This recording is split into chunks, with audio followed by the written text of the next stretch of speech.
With that motivation in mind, we can recite that verse. I go for refuge until I'm enlightened to the Buddha, the Dharma, the Sangha.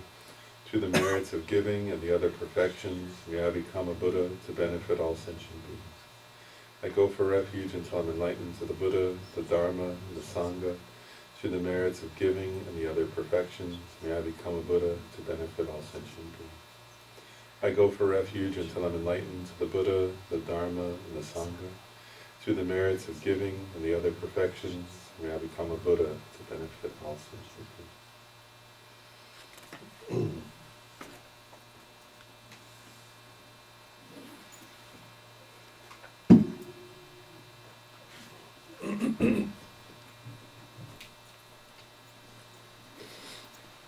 One very brief sort of side comment, introductory comment. Just one point is, it seems quite nice that we're getting to study.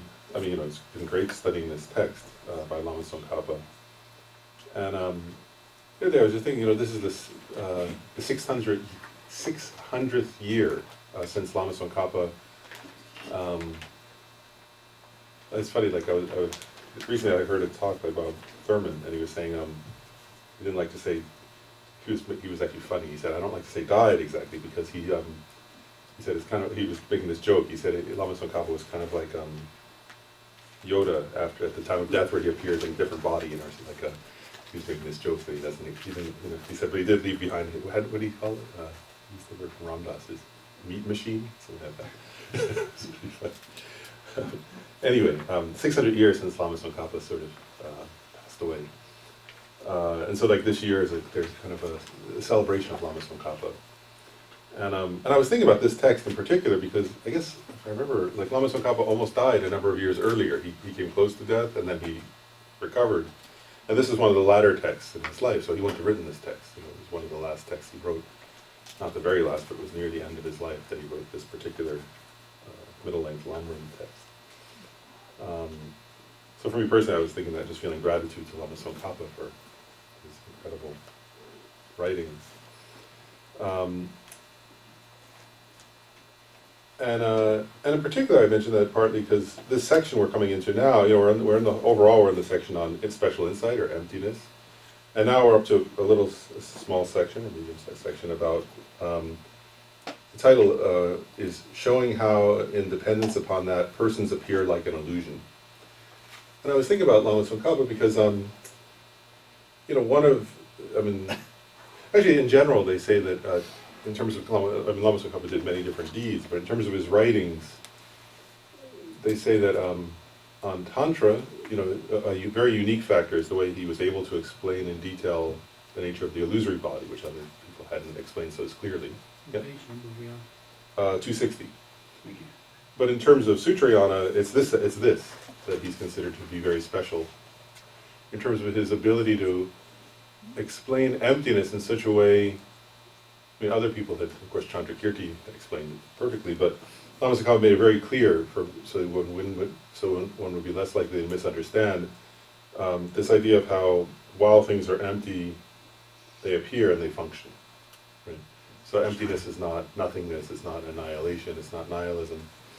And this section particularly goes into a lot of beautiful detail about that, using the example of an illusion, simile of an illusion.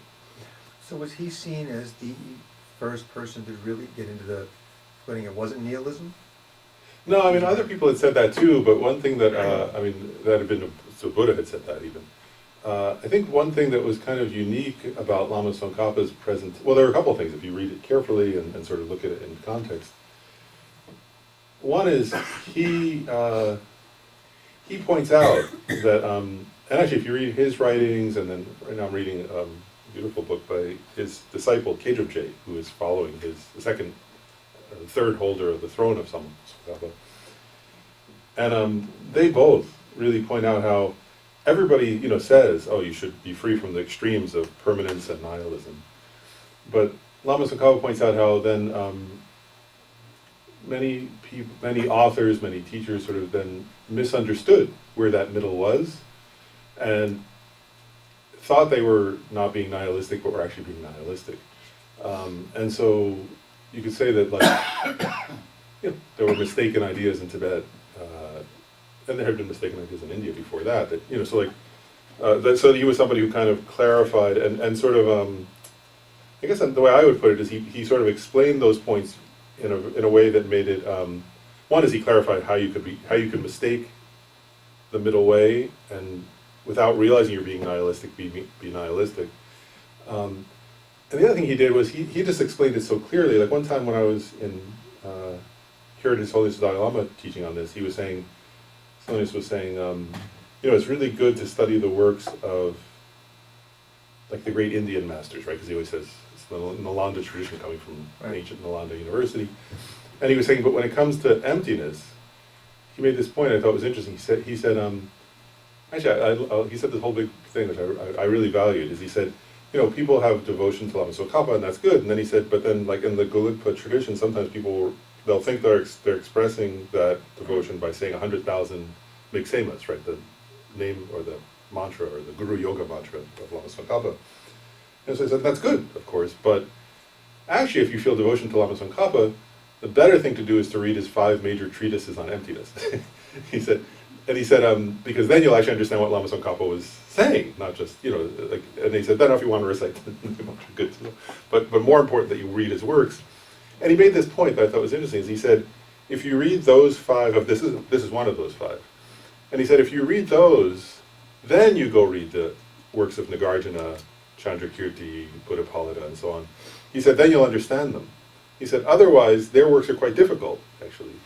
And if you jump straight to reading Buddhapalita and Chandrakirti without reading Lama Tsongkhapa, because Lama Tsongkhapa makes it's almost like he puts, guardrails on your understanding so that you don't go off track, because you read these quotes from them, and it's easy to misinterpret them. And I guess if you look at what Lama Tsongkhapa is saying, even some very great Tibetan masters read the works of those Indian teachers, and they're hard to understand, and they misunderstood them. And so, part of what Lama Tsongkhapa does is he sort of clarifies in a kind of very, I would say maybe a uniquely clear way how to not misunderstand those great Indian treatises. So if you study his works and then you read those, they kind of dawn in your mind in the correct way rather than misinterpreting them, because some of the quotes are hard to understand.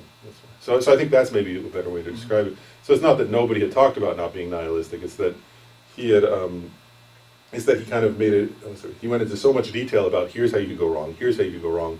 This, you won't name the person, but he'll say some people thought this quote meant this, but it doesn't mean that, and so he kind of makes it very clear so that then when you go read those quotes, you won't interpret it in this wrong way, because it's easy to do that. That's, I guess, what he's pointing out. Because if these great Tibetan, monks who spend decades and decades studying it could misinterpret it, and of course it'd be very easy for us to, unless we've studied something to prevent that. Does that make sense?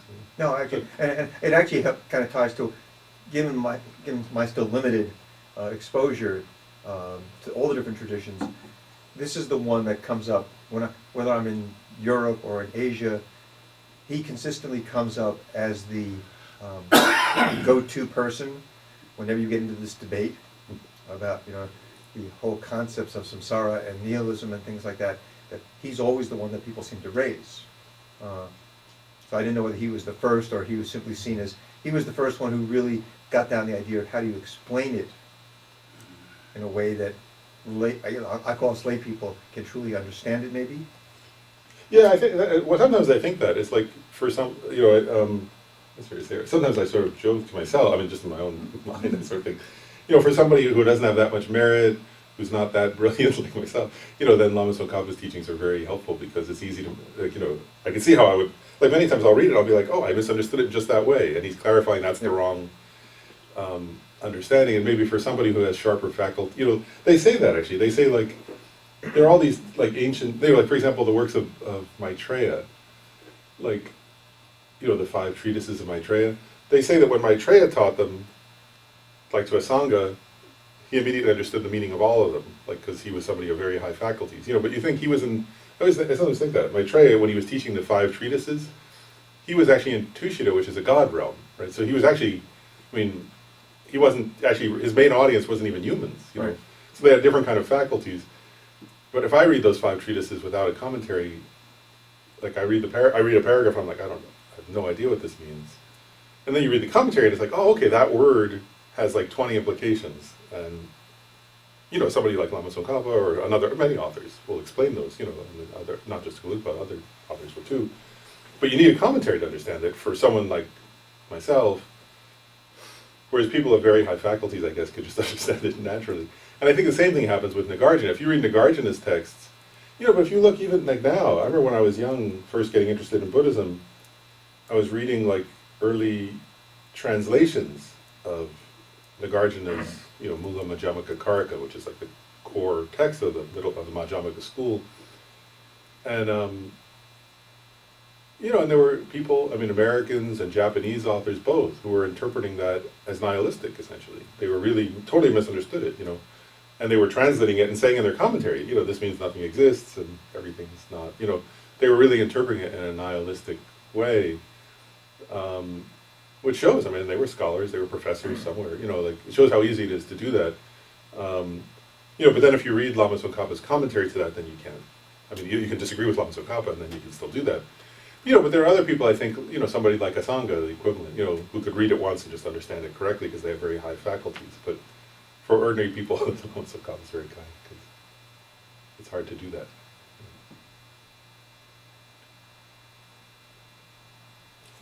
Anyway, so the section we're on is the section about where it says like an illusion. So it's a simile, right? Because it says like. So the simile of the illusion.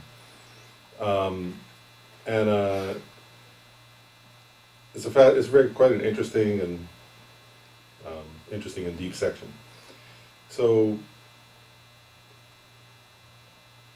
he begins. He says, I'll read I'll actually go through it carefully here. So he says, showing how independence upon that, right? So that, in this case, he just finished the section on, the earlier section, right, was about using reasoning. In this case, it was the reasoning of not one and not many to refute inherent existence, right? So you had identified the object of negation, and then you use this sort of reasoning to refute that. Right? And you would enter into then this sort of state of, cognizing or realizing the lack of inherent existence. So now he's saying independence upon that, showing how persons appear like an illusion. Does that make sense? And that's important because you'll see as we go through this, he's going to go into a lot of detail about, there are many Buddhist sutras, actually. If you read Buddhist texts, right, you're going to come across many examples. Here he quotes the King of Meditative Stabilization Sutra and the Prajnaparamita. But there are many, many, many different Buddhist texts that use these kinds of analogies. Right? And he's going to explain what they mean and how you apply them to practice. But part of what he's saying is, you apply them to practice in the context of that previous meditation, right? Independence upon meditating on, meditating directly on using reasoning to negate inherent existence. You then use this simile of the illusion. And so he says,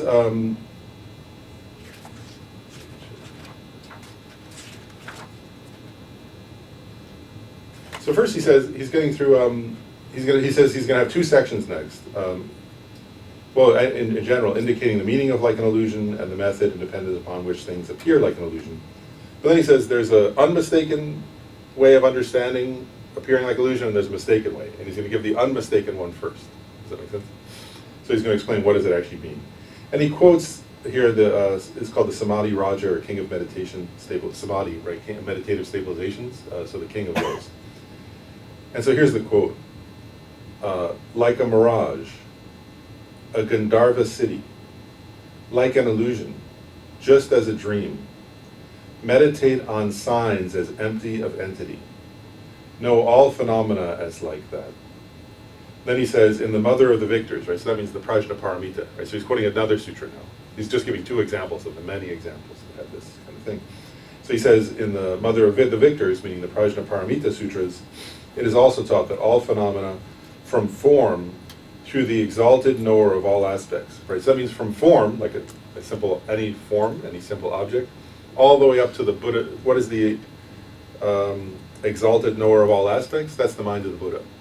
right? So he's saying everything from, you know, a little pebble all the way up to like the mind of the Buddha are like illusions and dreams.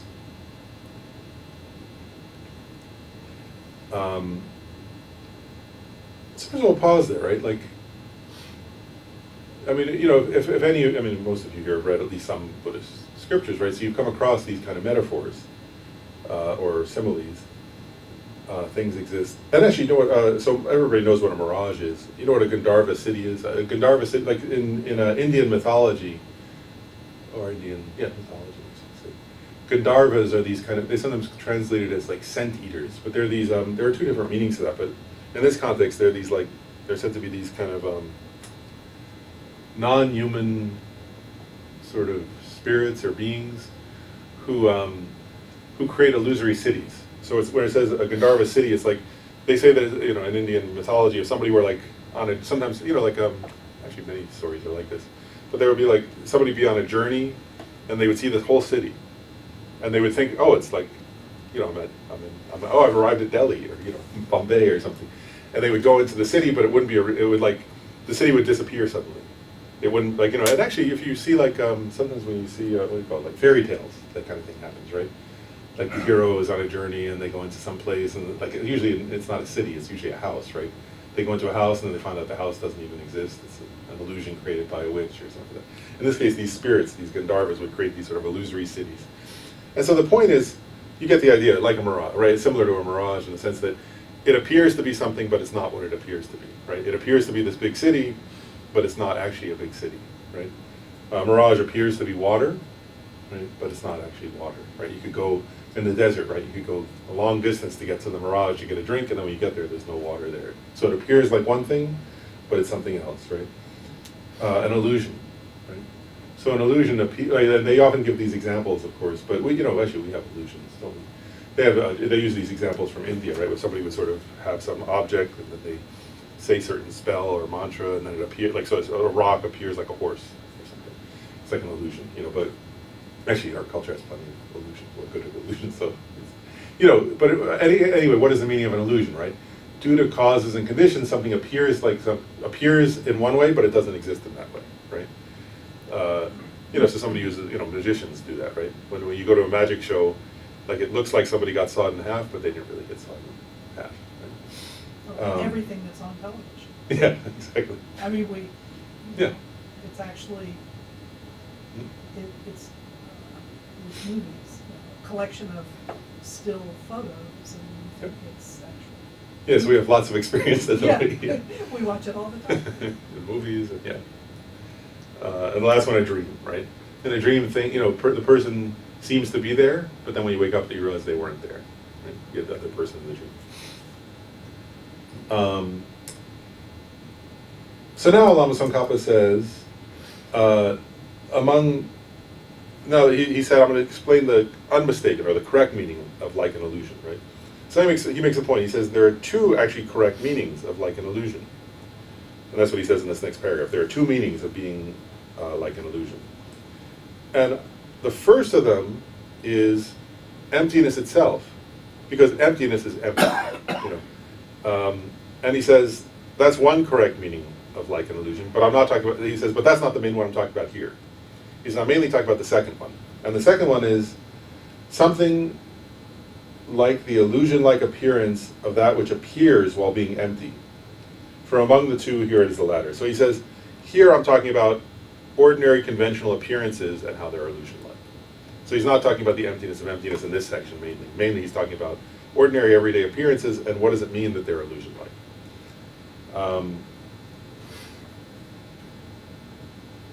And then he explains very clearly here. He says, for this, right, meaning the second one, appearing as that and empty of existing the way it appears are necessary. Right? So what he's saying is to be, if we're going to understand what is the meaning of being like an, and actually I'll pause there too. You know, there are all these different metaphors. Actually, and you'll see later there are more metaphors. Actually, you know, there's you know, like lightning and like, you know, there are many different metaphors. But he emphasizes illusion, and in his commentary to this section, His Holiness the Dalai Lama says, you know, there are many different examples, but the example of an illusion is the best. And then he says, why is the example of an illusion the best? And he makes a point, he says, sorry, I say this right.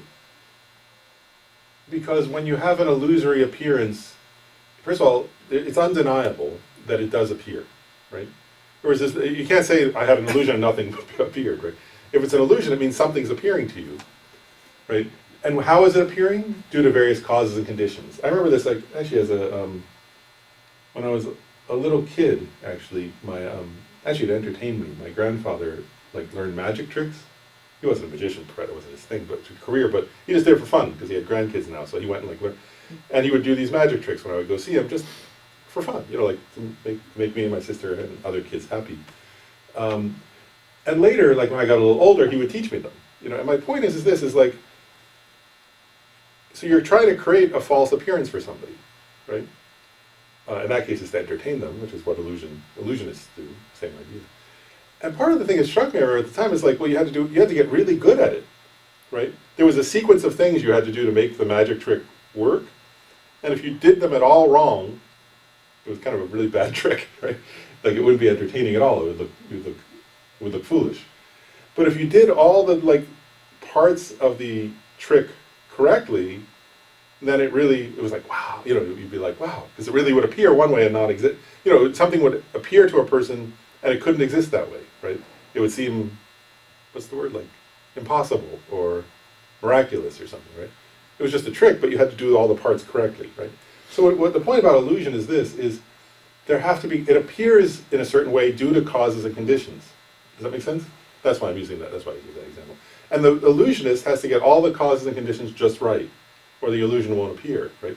Like, you can't just have, actually, right, even like a TV show, right? First of all, if it wasn't made correctly, and if there's the slightest problem with your cable box, you won't get to see the illusion of that, right? All the causes and conditions have to be just set up in the right way for the illusion to appear. And what Lama Tsongkhapa is saying is, so it does appear, right? That's undeniable. How does it appear? Due to causes and conditions. And it doesn't exist the way it appears. Does that make sense? So you have to have all those elements, as long as element is commentary that says those elements are why that's the best of all the similes. There have to be the causes and conditions, there's an undeniable appearance, and that appearance is false. It doesn't exist in the way it appears. And that's a metaphor or a simile for emptiness, right? And all those elements are there. So he says, Lama Tsongkhapa says, if an object is utterly non-existence, even as a mere appearance, like the horn of a rabbit or the son of a barren woman, and does not dawn as empty of existing in the way it appears despite appearing, then the meaning of it being an illusion-like appearance will also not dawn to the mind. Right? So you get the point, is like he's saying, it's actually a very interesting point, right? Like, take the example of the horn of a rabbit, right? Or actually the son of a barren woman, right? So the son of a barren woman doesn't appear, right? And so he's saying that would not, so that would not be a good example. And actually, there's what is he getting at there? If you start to think about what Lama Tsongkhapa saying, is that would be nihilism, wouldn't it? If you use the son of a barren woman as your simile for emptiness, then you'd be saying it doesn't appear at all, wouldn't you? Because the son of a barren woman doesn't appear anywhere, right? You never met the son of a barren woman. You never. Like, there's and actually in the Sutra of Golden Light, isn't there? There's a thing where it says, somebody in that sutra says something like, when you can build a stairway up to the moon out of the horns of a rabbit, then such and such will happen. He's saying, because of course that will never happen, because you never find the horns of a rabbit. Right? The horn, because rabbits have soft ears, but sometimes if from a distance people think they're a horn if they look carefully. But of course it's not. There is no horn, right? It's just soft, fluffy ears. So he's saying those would be bad examples of emptiness because they would incline one to nihilism, right? Whereas a good simile for emptiness is illusion, because the illusion does appear, right? And Lama Tsongkhapa is being very clear. So he's saying, so if somebody says emptiness, that empty phenomena are like the son of a barren woman or like the rabbit's horn, he's saying that would, you get the point, right?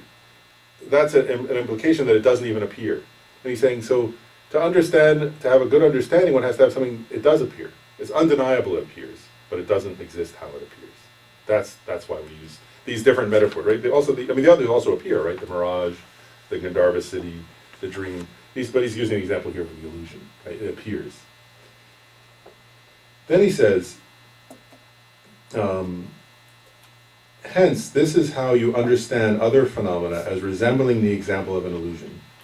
For example, although the illusions conjured up by a magician are from the start empty of being horses and elephants, their appearance as horses and elephants appearances as horses and elephants undeniably arise.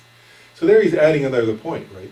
So you imagine you're at a magic show, right? And there's no horse and there's no elephant, but they appear, right?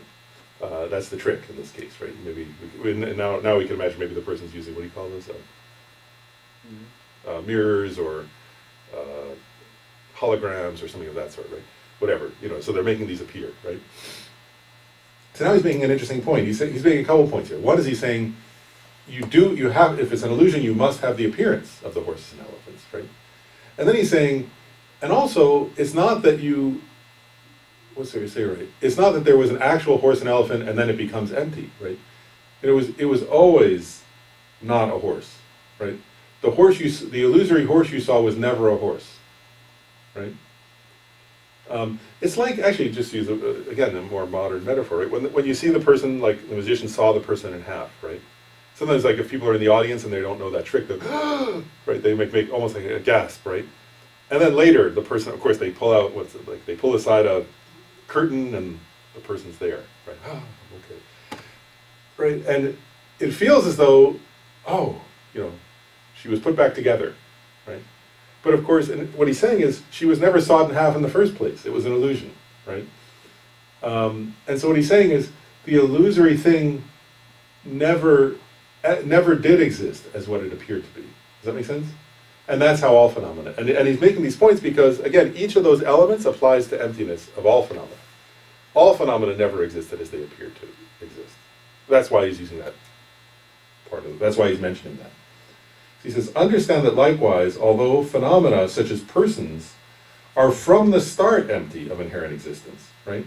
He's saying the same thing. They always were empty of inherent existence, of being established by way of their own entities on top of the objects. It is undeniable that they appear as if established that way, right?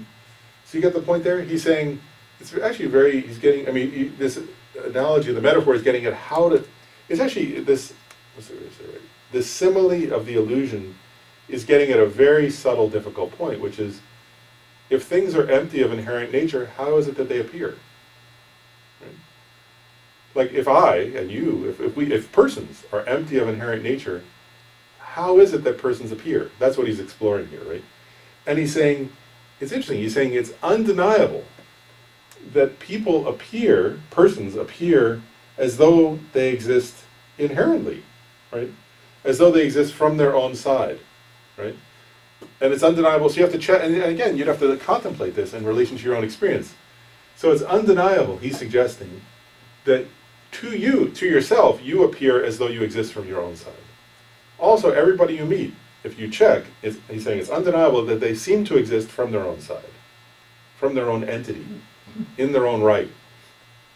And he's saying, so like an illusion, they appear that way, but they don't exist that way. Right?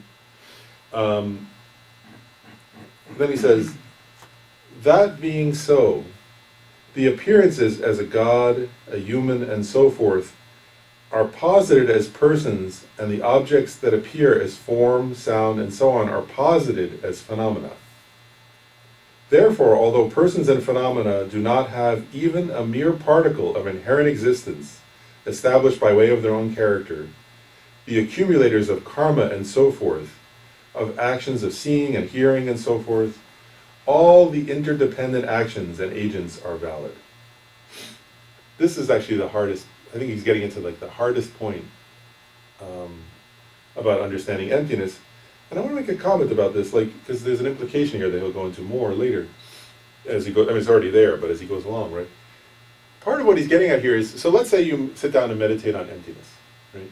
And say you use that analogy, or rather the reasoning that we went through earlier. Things are not one or many. Right? There are other reasonings, but that's the Lama Tsongkhapa here presented. You know, early on in our process of doing that, right? So you meditate, you think about it, and he'll say this later. It's not that hard actually to come to the point where you could feel like, wow, like you could have some feel like, wow, nothing exists, like it appears to me. Right? You might just say nothing exists, or you might say nothing exists as it appears to me, and that's not that difficult to get to that point. But here he's saying, if you're going to correctly understand emptiness, that's not even, that's not close yet. You know? And what he's saying is, you have to reach a point where you can understand, right, that all interdependent actions and agents are valid.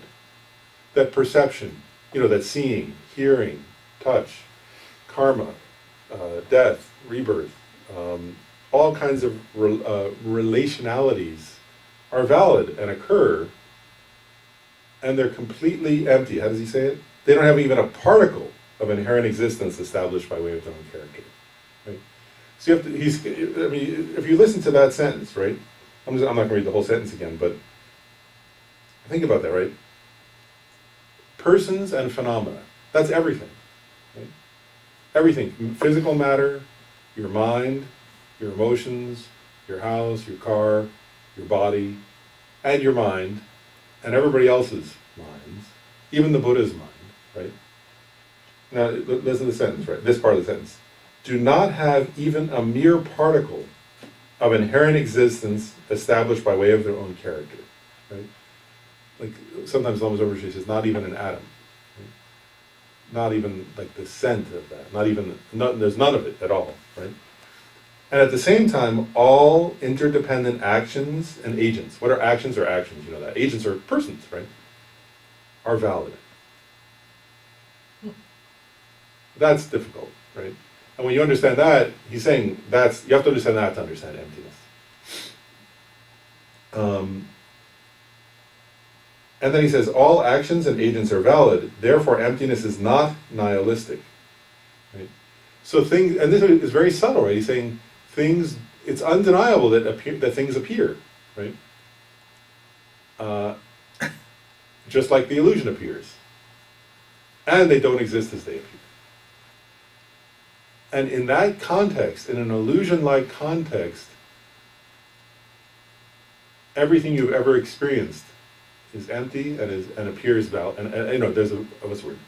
Agents and actions have been valid, and it's completely empty of even an atom of inherent existence. Then he says, since phenomena have primordially, right? So it's this point he made earlier about, right? That's why he made that point about the illusion, right? The illusory horse was never a horse, right? From the first moment you saw it, it wasn't a horse. So then he's saying, like that, all phenomena, including you, right, have primordially always been empty like that, and are merely understood as empty. And so that's one point, right? Is things were all, you make a number of points here. So the first one is, you can relate this to yourself, right? Or to anything, to objects, but mainly to ourselves. Phenomena, meaning you, including you, have primordially always been empty. And you know, and again, this is the value of that simile, right? It's like, because it's hard for us to grasp this. So you think, okay, well, you know, the illusory horse was never a horse, right? Or, you know, or using your example of a TV show. Like, have you ever had the experience where you see like a movie or a TV show, and then when the character dies, you feel really sad? Right? Like you got attached to that character, and then they die in the show or movie, and then you feel sad, right? But that character never existed, right? In other words, it's not that when they died, they stopped existing, right? That character never existed, right? Like whoever, you know, whatever character it was, they were always empty of being that, right? It was always an illusion. Right? Then he makes another point. This emptiness, he says, it is not a mentally fabricated emptiness either. So that's also another point, right? There is this, the emptiness of yourself is not something you're making up, right? It's not mentally fabricated. It's the actual way you exist. Does that make sense? In the same way that you're not making up that the illusory horse isn't a horse, right? It's the actual nature of that horse. Does that make sense? Like, in other words, you have the appearance of a horse, but the actual nature of that horse is not a horse, it's an illusion. Does that make sense? Like, it never was a horse. That means its actual nature is non-horse. Does that make sense? And in the same way, your nature as being emptiness is not something you're making up. It's how, it's your, what's your say? It's always been and is the actual nature of your existence. It's not something that you're fabricating or making up later. You know, so when your character, yeah, anyway, you get the point. Then he says, since all objects of knowledge, that means everything that exists, right, are asserted in this manner, it is not a limited emptiness either. Okay, so he's making a third point now, right? He's saying, also, how does he say there? All objects of knowledge are asserted in this manner is not a limited. So it means all phenomena exist in this way, as empty and inherent nature, right? It's not limited. And actually, you might think, well, why is he saying that? But, you know, I was saying earlier, many people misunderstood. Well, there are people who, there are Tibetan writers, and actually some Indian writers too, but there are quite a few Tibetan writers who agreed with the idea of emptiness, but then asserted that there was something that was non-empty. Does that make sense? That it was limited. That, you know, maybe the persons were empty, but there was something that had inherent existence. Some of them thought emptiness had inherent existence, right? Some of them thought consciousness had inherent existence. They would choose something and say, this has inherent existence. He's saying, no, it's not a partial emptiness. All phenomena exist in this illusion-like manner, not just some. Because that's the way you could go astray. You see, and actually what he's doing here is he's trying to protect you from going astray in your understanding of emptiness. So if you think emptiness is something you're fabricating, then you haven't understood emptiness. Okay? If you think emptiness is partial, that some things are empty, because many people do that actually, they'll refute the existence of the inherent existent I, right, person, but then they'll hold on to some substrate, they sometimes call it. Something they'll say, but you know, yeah, sure, you know, like if you use your name, right? Yes, Lauren is lacking inherent existence. My mom made up that name, and it's just a name.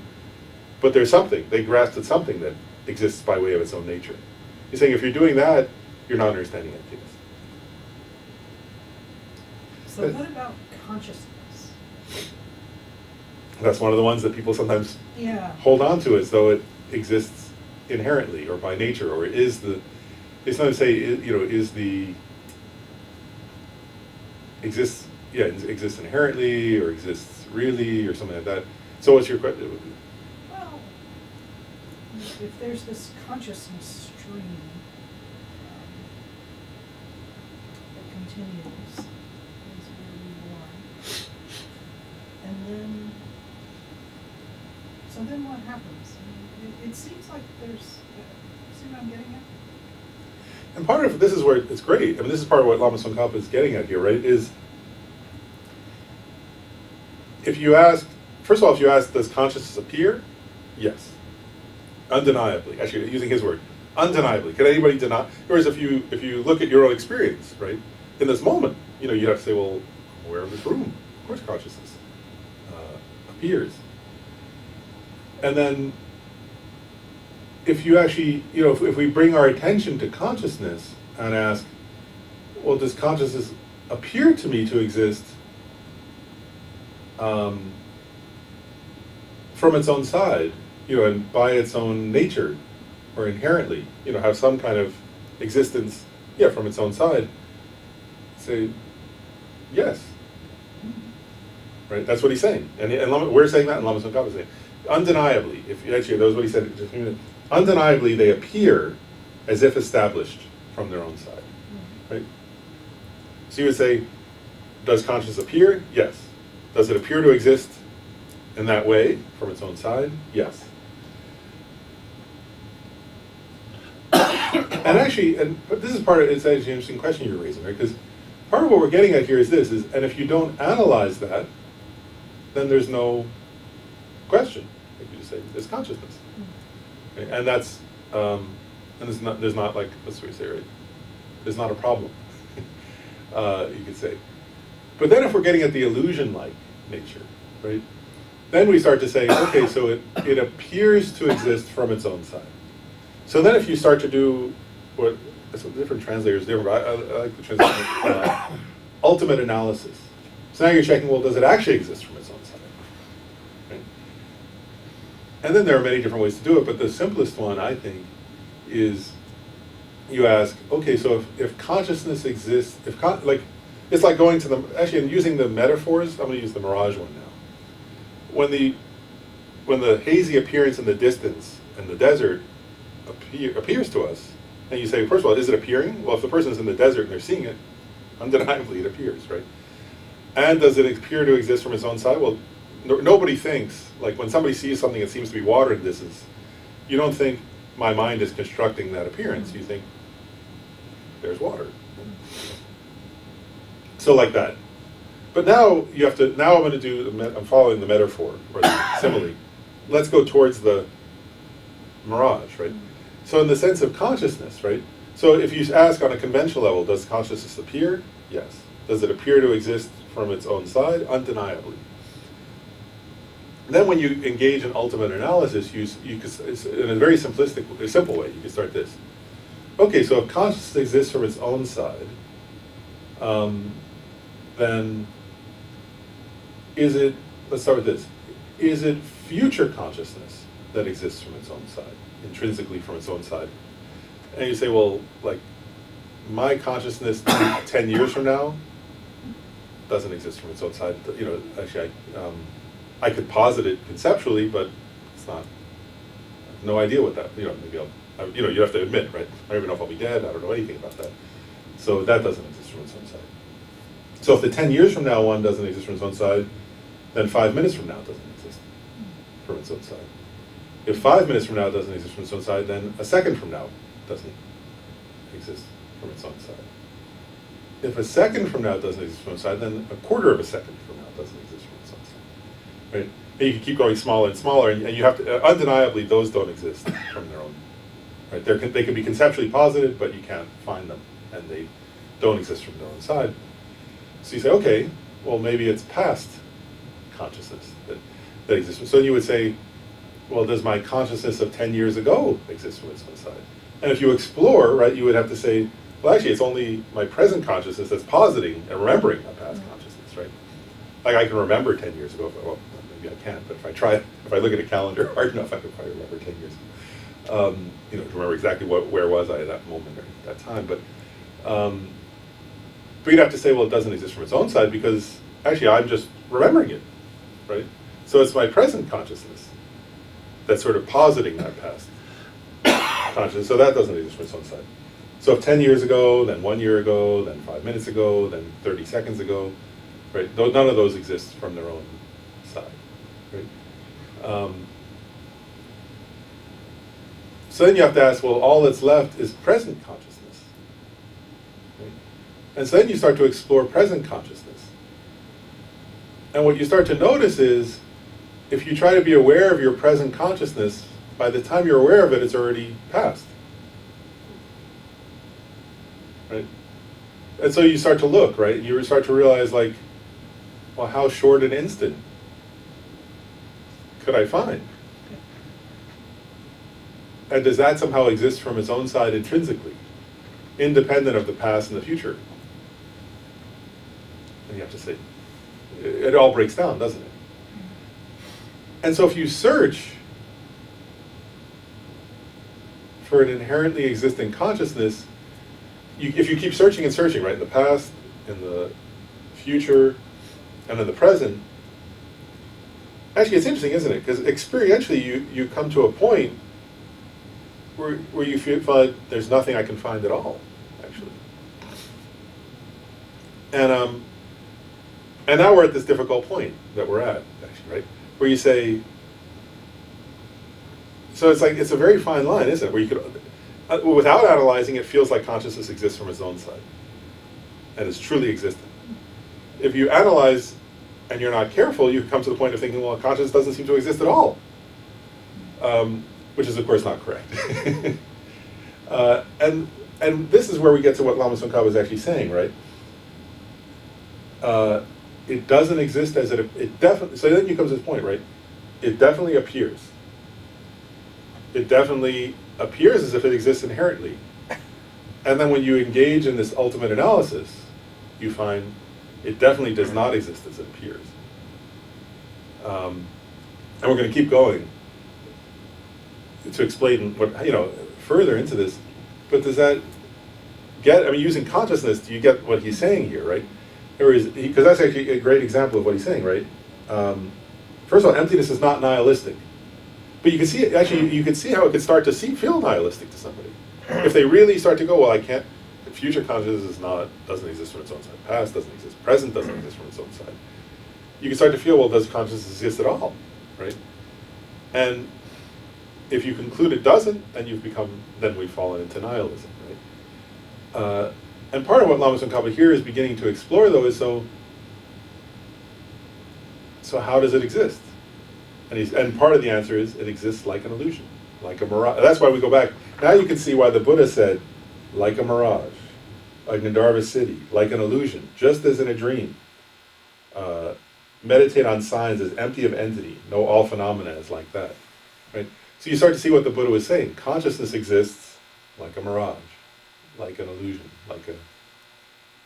It's interesting, isn't it? But you start to get the feel. I guess part of what I hope is, as we're going through this, you start to get the sense of, on the one hand, this point about it's not nihilistic. On the other hand, that it's not easy to understand, is it? How is that? One of the early Lojong teachings says, examine the nature of unborn awareness. Yeah. So that's what we're just doing, yeah. That's exactly yeah. it, yeah. Yeah, and actually we have to be very careful, don't we? Because then you start to realize, and this is where Lama Tsongkhapa is, actually I'll just share this, it's related to what we're talking about, so I'll share it. I have my closest friend, he's also a practitioner of Tibetan Buddhism, and he mainly practices, he's mainly a practitioner of the Karma Kagyu tradition, and a wonderful teacher, he has a wonderful teacher, and a great friend. And we'll often have these conversations, and sometimes he'll call me up, or I'll call him up or something, and he'll say something like, well, if it's unborn, then it doesn't exist. So what the hell are we talking about? That's how he'll usually say it. Something like that. And then I'll say something like, and this is what I'm getting at, he practices, he particularly practices a lot of Mahamudra practice, so he'll say, so say, if it's unborn, then it doesn't exist, so what the hell are we talking about, something like that. And then I'll start talking, I'll say, well, then I'll say something like, Lama Tsongkhapa points out that, in the sutra, in the Prajnaparamita Sutra, it often will say it's unborn. And then in one place, in a couple of places, it'll say ultimately unborn. And Lama Tsongkhapa says, so that the descriptor ultimately should implicitly be applied to all the other unborns. So it's ultimately unborn, but it's not.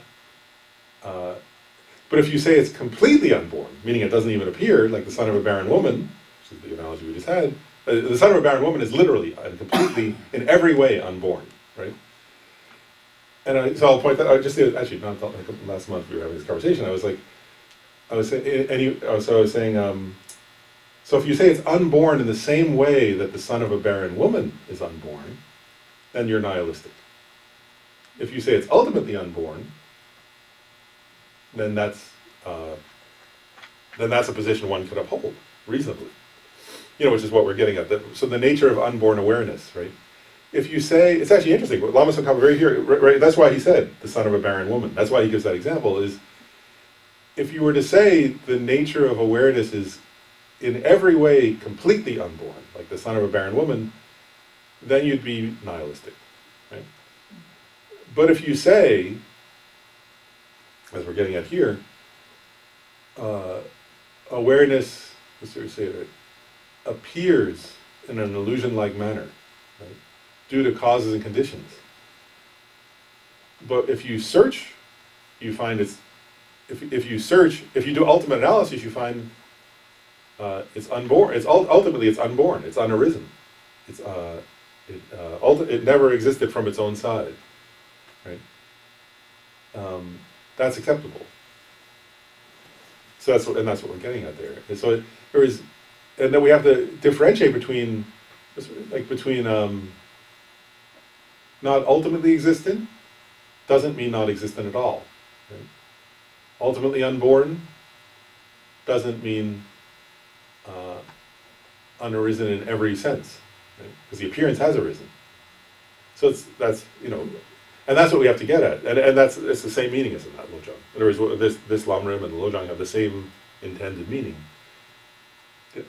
Yeah, I may have maybe misinterpreting, but I look at that unborn. That's in the context of like there are three slogans, right? There's examine, all phenomena, or regard all phenomena as illusions, and then coming on top of that, and I think it's getting to the point of what you're asking about, which is, well, if we get rid of all that, what about this awareness I have of these illusions? And I think when you're saying unborn awareness, it's saying, well, if you remove all the illusions, like you examine awareness without an object, what is that? And then you can't find it. It always rises in dependence on these illusory objects. I look at those two as being, working together basically. And then if you get all tripped out on how cool it is that you figured that out, the next one, self-liberate the antidote, all goes away.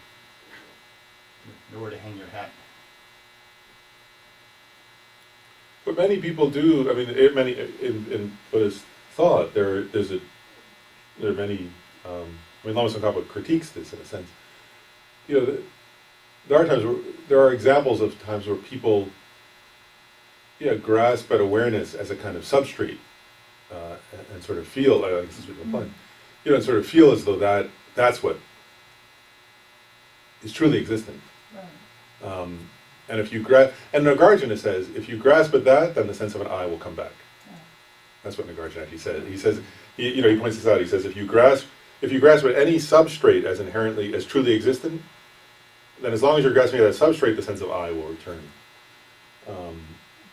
And then self-grasping, not just the conventional sense of I, but a grasping at a truly existent I will return, and samsara will continue. So you can't, anything you grasp at like that, including consciousness or unborn awareness, if you grasp it as truly existent or existent from its own side, then samsara continues.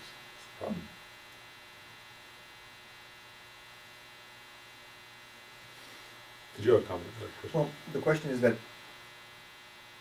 back to what does exist, if anything. I've always thought in Buddhism that the premise that there is some essence in the perpetual rebirth process.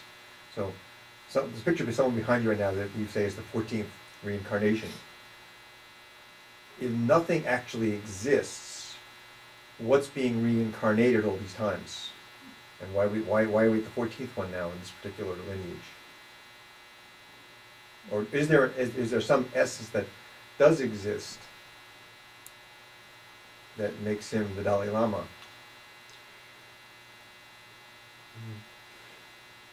Yeah, and part of what I guess Lama Tsongkhapa here is saying, right, is to answer it from the perspective of what Lama Tsongkhapa is saying is, right, he says persons and phenomena. So it means we include the 14th Dalai Lama is the one you're asking. So because Lama Tsongkhapa says persons and phenomena, right? So I'll substitute. The Dalai Lama does not have even a mere particle of inherent existence established by way of its own character. Right? So if you take, so he's saying that would be essence, right? He's saying no, there's not even a particle of essence or existence by way of its own character.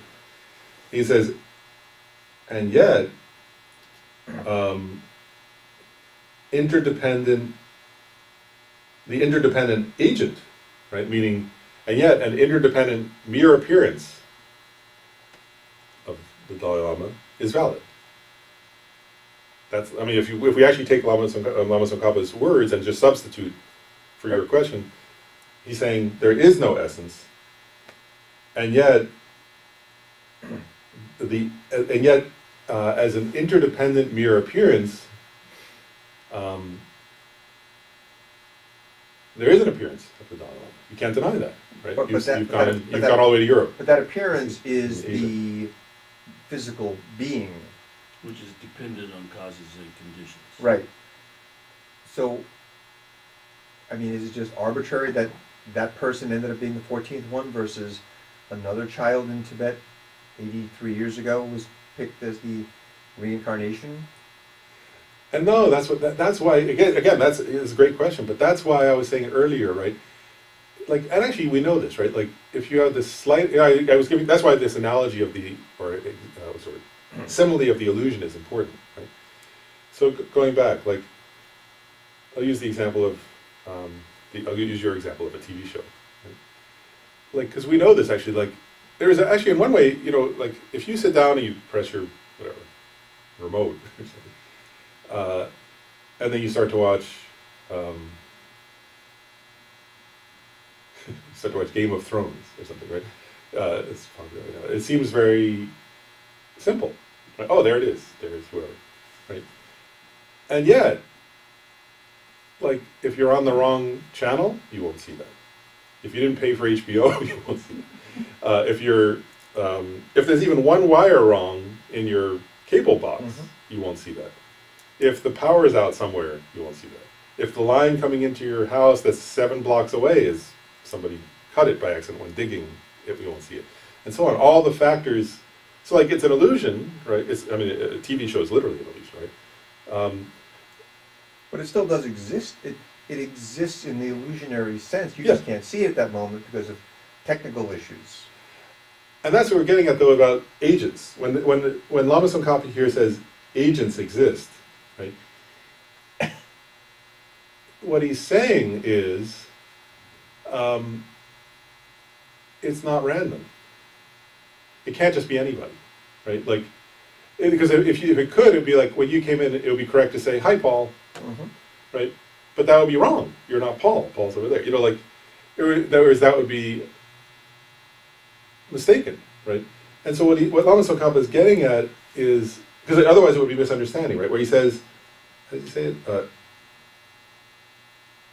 All the interdependent actions and agents are valid. He doesn't just mean that. That means more than just they appear in this momentary way. It means they're interdependently connected in specific ways, right? And that you know, people's names and people's jobs and people's titles and people's roles, like, you know, there's like, you can't, like, you can't substitute, like, if you go to surgery, you can't substitute for the surgeon the person selling sodas in the that won't be a valid substitution, right? Not a wise one. No. And you know, in the same way, right, you can't substitute some other kid for the Dalai Lama, because that would be a valid agent, right? That would be denying the complexity of the word he uses, interdependence. Right? The many interdependent factors have to be corrected dependent factors. And if you press the wrong channel on the remote, you get a different show, and so on. So interdependence is valid. And actually, we can even go further. You know, here he's saying emptiness doesn't negate that. And again, later he'll say, Nagarjuna says, emptiness is what allows for that, for the precise So functioning. his actions of the 13th Dalai Lama and the conditions that were there when he was doing those actions create the causes and the conditions for the 14th Dalai Yeah, and many other factors, right? Like Yeah. the prayers of Tibetan people at that time, Lama. and geopolitical forces, and the actions of whoever, the mother and father. You know, if they decided to stop having sex, he would have been born. So I mean, mainly it's the 13th Dalai Lama's actions, but it's also many other factors. And if any one of those factors hadn't happened, we wouldn't have this form. We'd have some other, you know, it would have been gone some other. You know, it had to be all. Mainly, that's the main cause, and then there are conditions actually. So you can say the main cause was what you said, Paul, the actions of the 13th Dalai Lama. Then there are many conditions like prayers of people and geopolitical forces actions of his parents and so on. Yeah. And it's interesting, right? So interdependent factors are precise, because I think the questions you guys are raising, though, are questions everybody comes to at some point, right? And so it's interesting, right? So this idea of agents, and because when he says agents, he's implying and getting at karma, right? That's the implication there. In other words, that, and so that means, right? Because so things are don't have even an atom, or what does he say, a speck of inherent existence. An agent means and karma functions, right? And interdependence functions, whether it's physical interdependence, whether it's karmic interdependence, whether it's all those things function, and they function precisely in an illusion-like manner.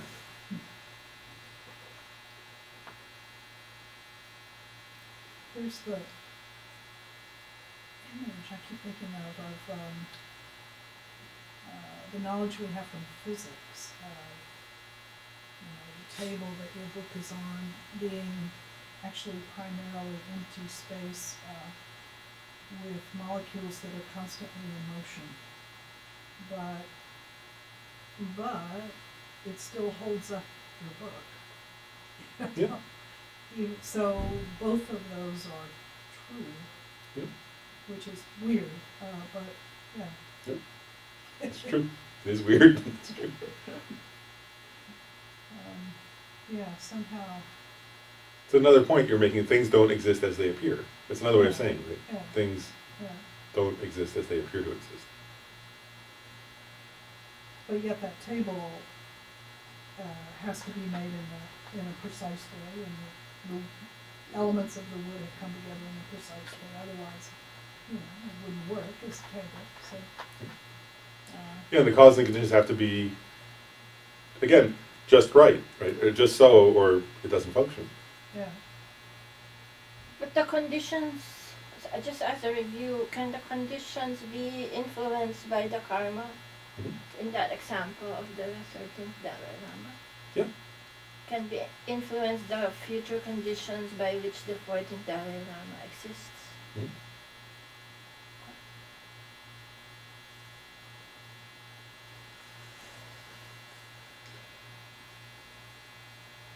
So then I'll just continue on. Then that next, Lama Tsongkhapa says, that is why, through being meditated on, it becomes an antidote to any adherence associated with an appearance of true existence. That's what he's saying, emptiness, right? By meditation on emptiness becomes an antidote, and it's an interesting word. He says adherence, right, associated with the appearance of true existence. So he's saying things do have the appearance of true existence, right? And it's by meditating on emptiness, which we just gave the example of consciousness, in relation to the question you raised, that when you meditate on emptiness, it becomes an antidote to adhering. What does that mean? It means like believing in that false appearance, right? It's like, and again, just to use them, going back to the metaphor or simile we're using, like what I was saying earlier, like when this is not emptiness, but I'm just using it as an example. When I was a kid and my grandfather did a magic trick, I thought, wow, I was looking, oh, that's so cool, Then when he taught me how the trick worked, I was like, oh wow, it appeared that way, but it really wasn't, It appeared as though the coin disappeared, but the coin didn't really disappear. It was hidden, whatever, in his sleeve or behind his finger or something, right? And so you realize, oh, that appearance wasn't, I would realize when he explained it was very simplistic, right? Oh, the magic trick is done this way. And then I realized, oh wow, it appeared that way, but it wasn't really that way. This is how it really worked, right?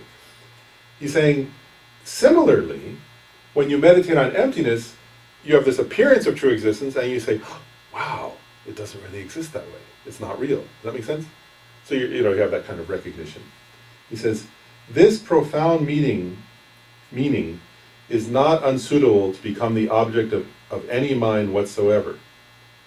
So there he's saying another point. Again, and each of these sentences is important because they're getting at ways people misunderstand emptiness, actually.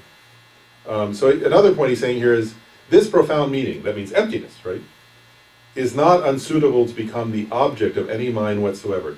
That means emptiness is an object of, it can be realized by a mind, right? Sometimes people have this, sometimes there are some people who misunderstood and think emptiness is not, actually there are texts that even say that, like emptiness is not an object of mind. And Lama Tsongkhapa is saying, no, that's not correct. Emptiness is anybody's mind. Anybody can realize emptiness if they meditate upon it. Because it's truth, right? It's just the truth of how things exist. And if you understand, if you meditate using reasoning, you can come to a recognition of that truth.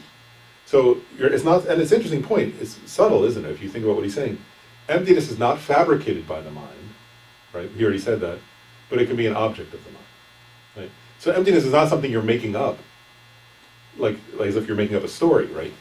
But it's something you can realize in the way that we can realize the truth of, that an illusion is an illusion. Does that make sense? I was grasping at this horse as if it was a horse, then I realized it never was a horse. Right? In the same way, and it's not that you're fabricating that it's not a horse, right? It never was in the first place. That's its nature. That appearance is a horse, its nature was it's not a horse. Right?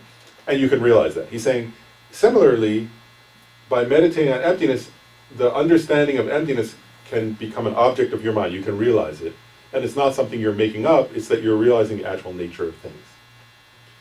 And he says, rather, it can be settled by means of the pure view, and it can be made the object of mind by meditating on the pure meaning.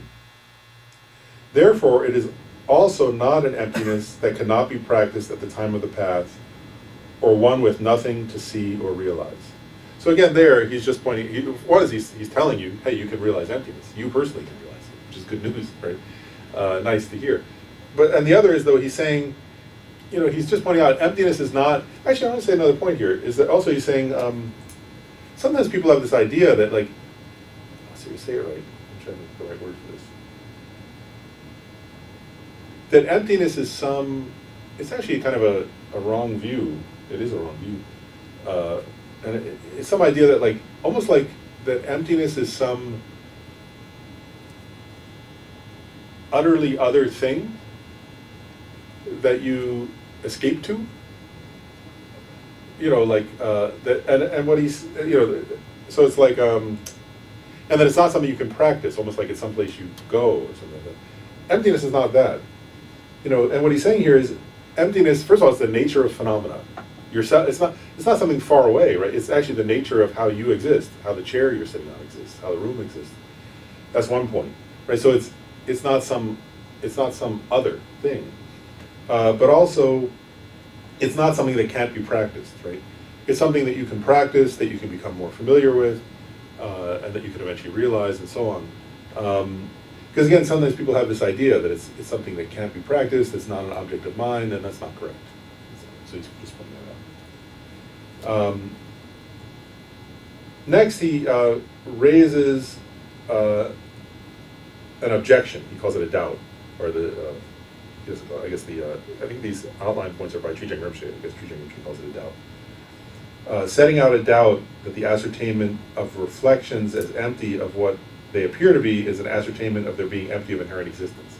So this is an interesting doubt. So somebody says, well then, right, this is the debate. So somebody's debating now. It's Lama Tsongkhapa himself, but he's raising a doubt, which has been raised by other people. He says, well then, if the ascertainment of reflections and so forth is empty of what they appear to be, were the realization of their that their inherent existence does not exist, the absence of inherent existence would be realized by the direct perceivers of normal beings, so that the latter would be Aryas. Otherwise, how could these be suitable analogies for the absence of inherent existence? So what he's saying here is he's saying somebody could have a doubt, and he's using the example of a reflection, but it could be any of the others. Right? And he's saying, sometimes, if you see sometimes young children or animals, when they see a reflection, they'll think it's somebody there, right? So then you'll see that where they're going like this or something. Right? A little kid will do that. And then at a certain point, we realize. Actually, we all have this experience. We've all had this experience, right?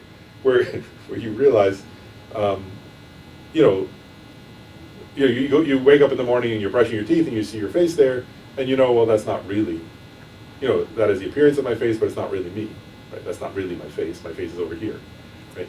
And so he's saying, this person has this doubt where they're saying, well, they realized something. They realized the emptiness of something, right? The person could think, well, they realized the reflection of the face is empty of being a face, so maybe they've realized emptiness, right? So then he's saying, the person who's raising this objection, they're contemplating his points, and they're using the example of this, and they're saying, there's this point, right, that if you realize the emptiness of one thing, then you can realize the emptiness of anything. Actually, later he'll quote that. It's next thing. There's a quote from Aryadeva's 400 stanzas. Aryadeva was a direct disciple of Nagarjuna, and he says, it is explained that the seer of one thing is the seer of everything. What is the emptiness of one is the emptiness of all. So he's saying, if you realize the emptiness of one thing, you can realize the emptiness of anything. So this person's objecting. They're saying, well, hey, I brushed my teeth this morning, and I knew that the face in the mirror was empty of being actually my face. I didn't reach over and brush the mirror with the toothbrush. I must have realized emptiness, right? The person's raising this objection, which is kind of a funny objection. And so he says Aryas, means they realized emptiness directly. And he's saying, because I realized it with my own eyes. It wasn't even inferential. So this person could think that, right? I wasn't even having an inferential cognition. I saw it with my own eyes. That's not really my face.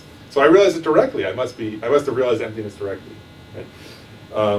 So then Lama Tsongkhapa gives that quote from Aryadeva, and then he explained. He says, it explains that the seer or realizer of the emptiness of one thing can realize the emptiness of other things. And so that quote is saying that. And actually, I'll just make a brief comment, a side comment. That quote from Aryadeva is quite famous. And what it's saying is not that, just to be clear, it's not saying that when you realize the emptiness of one thing, you've already realized the emptiness of all things. That's not what Aryadeva is saying. What he's saying is, if you, through reasoning and meditation, reasoning and meditating on it, you realize, say the emptiness, the first thing you realize, I'm also going to point this out, the first thing you realize is the emptiness of self, of your own eye, right? When you realize the emptiness of your own eye, it doesn't mean you've already realized the emptiness of chairs and tables and cars and consciousness. But what it means is, once you've realized the emptiness of your own eye, when you come out of that meditative session, you have the power or the ability then to use that same experience and reasoning. If you bring to mind something else, some other phenomena, you can realize the emptiness of that through the same reasoning you just used. So that's what Aryadeva was saying there. So now Lama Tsongkhapa says, the realization that the reflection of a face is empty of being a face does not in any way damage the object of one's apprehension of true existence. It apprehends the reflection to be established by way of its own entity. And so what he's saying is, there is, it's kind of funny, right? He's saying this person thought, that by realizing the face wasn't, the reflection of the face wasn't their own face, they realized emptiness, and he's saying, not only did you not realize emptiness, it didn't even damage your sense of grasping a true existence, and you were grasping it, the reflection as inherently existent. Does that make sense? And that, because we're always, that to us, everything is always appearing as truly existent. So he's saying, and there are many examples, right? When I realized as a kid that those magic tricks my grandpa was doing were not real, I didn't realize emptiness, right? I still felt the coin was truly existent. I thought the trick was truly existent. I thought the person doing the trick was truly, it didn't damage my sense of grasping a true existence, it just damaged my sense of that particular illusion. You get the point? And so he's saying the same thing here. You're still grasping it. The mirror is true. Like if somebody broke your mirror, you'd be just as upset as, you wouldn't have realized emptiness, and you'd be just as upset that the person broke your mirror. So it doesn't even damage your sense of grasping it, the true existence of your mirror in your house, and so on. Then he says, without the negation of its object, without the negation of its object, the emptiness of inherent establishment of the reflection cannot be realized, right? And so what he's getting at there is, what's the object of negation, right? And that to realize emptiness, you have to remember, he said this many times. You have to first identify the object to be negated. If you don't know what you're negating, emptiness is a negation of something, right? Actually, we sometimes say emptiness is a mere negation or a non-affirming negation with regards to inherent existence or existence by way of its own nature. We've been talking about that many times. So here he's saying, the negation of of an illusory horse as a horse is not the object of negation of emptiness, right? It's a different object of negation. And so he's saying, you have to, so in this case, if you want to realize the emptiness of the reflection, you would have to realize, you would first have to identify, if that's not, the object of negation then would not be, is the reflection of a face of face, it would be, do reflections exist by way of their own nature? And we never asked that question, right? So he says, you haven't even asked, so basically what he's saying is, you haven't even identified the object of negation, means you haven't even asked the question, is this an empty of inherent existence? Is a reflection empty of inherent existence? You could ask that question and meditate on its emptiness, but that's a different question than you're asking. So he's saying you have to if you haven't correctly identified the object of negation, then it's not an emptiness. And then he says, therefore the mind that does not realize the suchness of the, therefore that mind does not realize the suchness of the reflection. Even if you realize that illusions are empty of being horses and elephants, and that the appearances in dreams are empty of what they appear to be, you have not found the Majamaka view realizing that objects are like illusions in dreams. And that's important, because what he's getting at here is like, sometimes people think that, like if you have an lucid dream, right, then you know a dream is a dream, right, in that experience. And it's an important distinction. Can that be useful for understanding emptiness in some way, as an example? Yes. Is that an understanding of emptiness? Not in the slightest. Right? Does it get the point there? If you realize that illusory things are illusory, can that be useful in eventually understanding emptiness as a metaphor or an example? Yes. Is that in the slightest way a realization of emptiness? No. So he's being clear. And now I want to go into detail of this. At this time, I want to go into this next paragraph at least. He says, so the reason why analogies of reflection, illusory horses and elephants and so forth have nevertheless been set forth. So now he's saying, okay, so if realizing that an illusory, that realizing that my face in a mirror isn't my face, or realizing that an illusory horse isn't a horse, if realizing that doesn't make me realize emptiness, then why are you talking about it, right? That's kind of what he's saying. And why are you bringing it up in the first place? He says, one could ask that, and now he's going to answer. He says, however, the reason for taking them as analogies is the fact that it's easier to realize that they do not inherently exist compared to other phenomena like forms and sounds. That they are empty of inherent existence established by way of their own entities is proven by showing the contradiction in their mode of subsistence and the way they appear to the mind. Because if an object is established as true, those two cannot be different in aspect.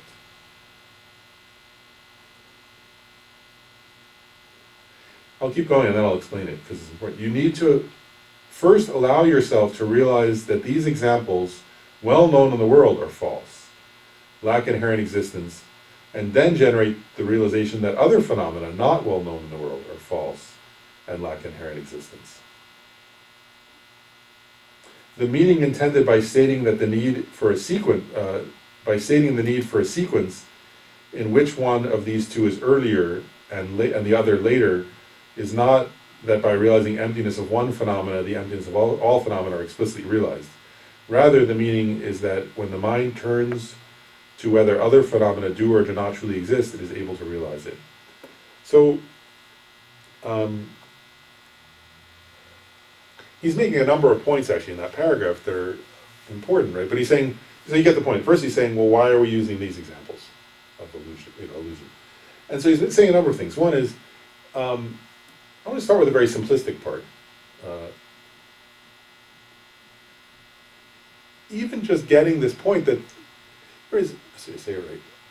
that things can appear, like, we know this, actually, it's kind of funny. We know this about other people, but it's hard to notice it about ourselves. Like, because actually, if I were to say to you, like, it's quite easy, isn't it? Like, if I were to say to you, like, for example, we're in the Washington area, if I were to say to you, whatever, I'm not getting into politics, but if I were to say to you, to people of whatever the opposite, totally extreme other version of your political stance is, do they see things accurately or in a way that's incorrect? It's very easy, isn't it, to say, well, they see things incorrectly, of course. It's totally easy to see that, right? So it's not hard to see that other people see things incorrectly, right? But it's difficult to see that I see things incorrectly. Does that make sense? I just use Paul as an example, but like you give any example like that, right? It's always easy to see that other people see things incorrect. If you're in an argument with somebody, right, and you're mad at your friend, it's quite easy to see that they see things incorrectly, isn't it? Say, well, they're not understanding what I'm saying, and they're not understanding, there's all these things that are so obvious. Why don't they see it, right? What's hard is to see that you're seeing things incorrectly, right? And I'm just using those as metaphors, right? And so, and what we're getting at in emptiness is there's the most fundamental, on the most fundamental level possible, we each have to think this, right? On the most fundamental level possible, I see everything incorrectly. That's really hard. It's hard to even get that, like, when you're fighting over who did the dishes or something, right? Like, it's hard to get it. How hard is it then to get it that, like, everything I've ever perceived, I've perceived incorrect. I've grasped at it incorrectly, as existing in a way it doesn't exist. That's hard, right? And so, what Lama Tsongkhapa is, so I'm starting at a simplistic level in this paragraph, because it's a very profound paragraph, is he's saying here, so he doesn't use this word, but for childish beings like us, the Buddha had to start by using the example, well, when you're dreaming, you think it's real. But every morning, you realize it wasn't real. Maybe there are other things like that. When you went to that magic show, you thought it was real. But it wasn't real. Maybe there are other things that are real. When you watched that TV show and you cried because your favorite character died, the character wasn't real. Maybe other people you've gotten upset about don't exist in the way you think they do, right? So on one simplistic level, so that's where he says here, renowned in the world, right, or well-known in the world. He's saying, these are easy examples, right, where we perceive things one way and believe they exist that way, but then realize they don't exist that way. And so first point is he's saying, first thing is implied here, I think, is, we need these kind of examples to begin to question our own appearances. To question how things appear to us, and to ask ourselves in a deeper way, maybe they don't exist as they appear. Then, to take it a little deeper, he's saying, also, these examples are easier, right? There is something like a dream is easier to contemplate than, say, like if you think, oh, that place I was in the dream wasn't real, right? And then you start to contemplate how that appeared to me. That's easy to start to contemplate.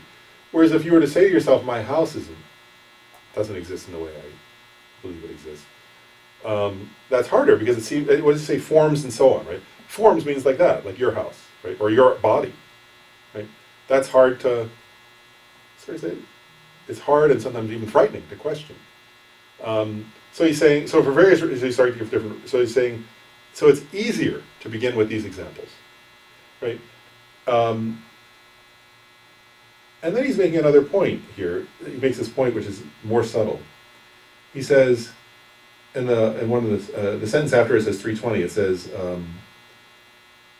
they are empty of inherent existence established by way of their own entities is proven by showing the contradiction in their mode of subsistence and the way they appear in the mind. Because if an object is established as true, those two cannot be different in aspect. So now he's saying something radical, actually. He's saying, and actually it's hard to realize the truth of this. It takes a lot of, personally I think it takes a lot of contemplation, what he's getting at. But he's saying, if something is truly existent, right, is established as true, or has inherent in existence, then it must always exist as it appears and appear as it exists. That's radical, isn't it? If something has true existence, it always has to exist as it appears to exist and appear to exist in the way it actually exists. It can't exist in one way and appear in another, or it's not truly existent. It's difficult, right? So what's he getting at there? He says it very clearly, doesn't he? Right? And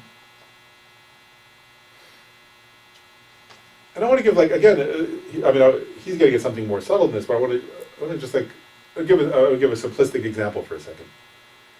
Like, I'm trying to give a simple example. Okay, I'll say it this way. Like, if I'm madly in love with somebody, and I say, oh, they're beautiful, right? They definitely appear to be, to me, they appear to be beautiful from their own side, right? I don't think I'm making up that they're beautiful. I think, no, they're beautiful from their own side.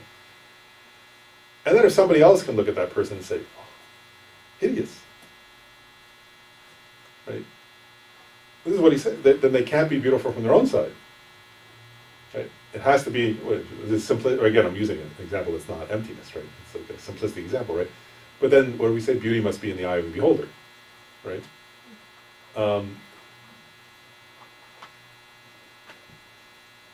So the beauty cannot be intrinsic, right? But so here Lama Tsongkhapa is saying it's always that way, though. In other words, if two different beings, sentient beings, can perceive something differently, then that thing can't exist intrinsically as one of them sees it.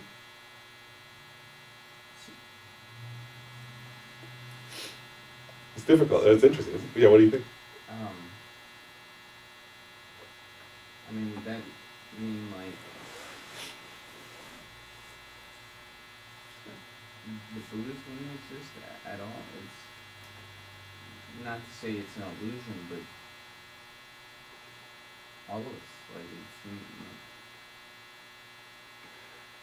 This is like, it's great. Isn't it good? That's great. Like, you're really thinking this. Okay. This is what we're supposed to do. You're doing what we're supposed to do, which is thinking deeply about it, right? And what he's saying is, he's not saying the Buddhas don't exist, right? Going back to what he said earlier, but he's saying the Buddhas don't exist by way of their own character, right? He said it earlier. All things, even including Buddhas, right, do not have even a mere particle of inherent existence established by way of their own character. And yet,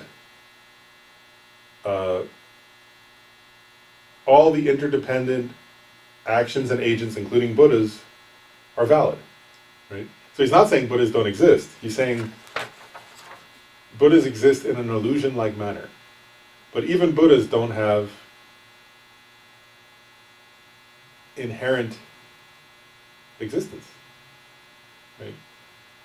And that the way you perceive, that when I think of the Buddha, right? Actually, it's interesting, right? If I think of the Buddha, right? So I have the Buddha, first of all, actually, the Buddha appears one way to me and another way to somebody else, right?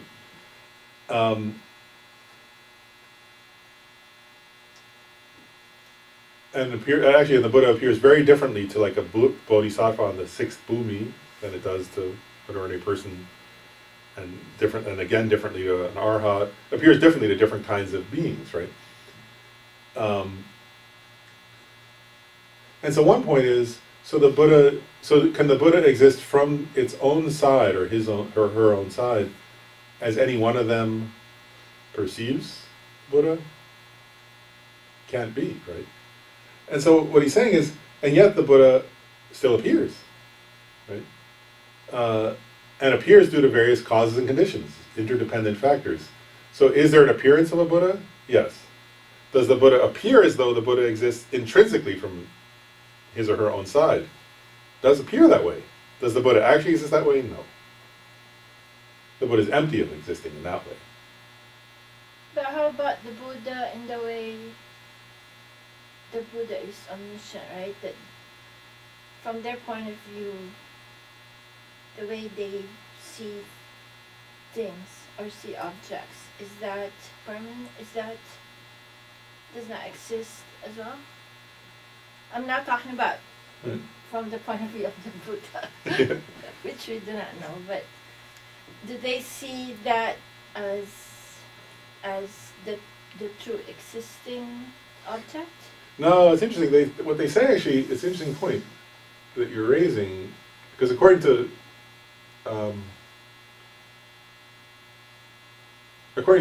Mahayana Buddhism, what they say actually is that there are a couple different things. One is, there are two different points that relate to what you're saying. Tell me if this answers your question. One is, they say actually that only one unique thing that only Buddhas are capable of. No sentient, no creature, no living, no sentient, no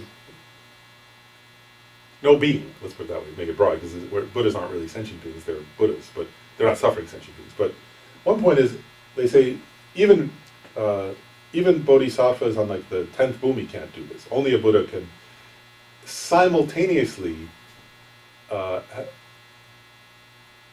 see conventionally,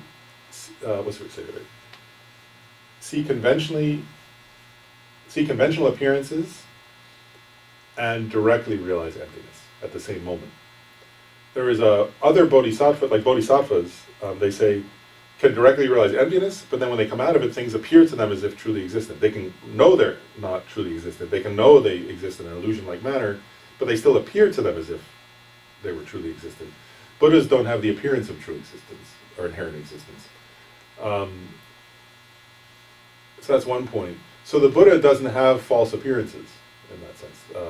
They don't have the false appearance of inherent existence. And one thing that's interesting is, like, this isn't exactly what you're asking, but it becomes quite interesting, is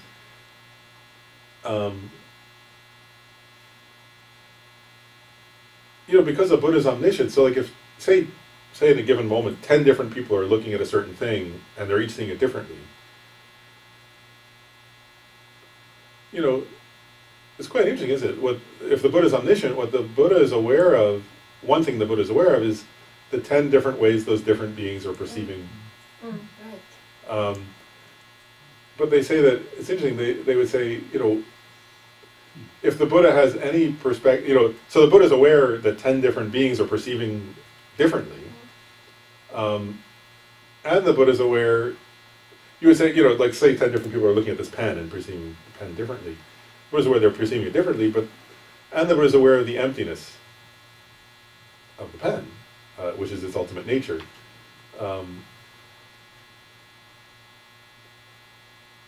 But from the, so that would be, but does that answer your question? I'm not sure. I think so. Okay. I didn't think about it, but thank you. Yeah. But it's interesting that even bodhisattvas, they say, they can go back and forth between the direct realization of emptiness, where they're not seeing things as inherently existent, but when they come out of that and they're interacting, they say and this is where this comes from, this whole section, they say for that bodhisattva, things appear in an illusion-like manner. But why are they illusion-like to that bodhisattva?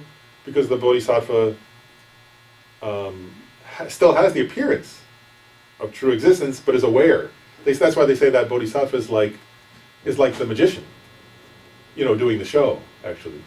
The magician has the appearance of horses and elephants, or that's what the illusion is, but he or she knows there's no elephant there. Right? And they say Arya bodhisattvas who have seen emptiness directly are like the magician. Still, they have this appearance when they're not in meditation of things existing truly, but they know they don't exist that way. Whereas they say the Buddha, they use this analogy of the magic show.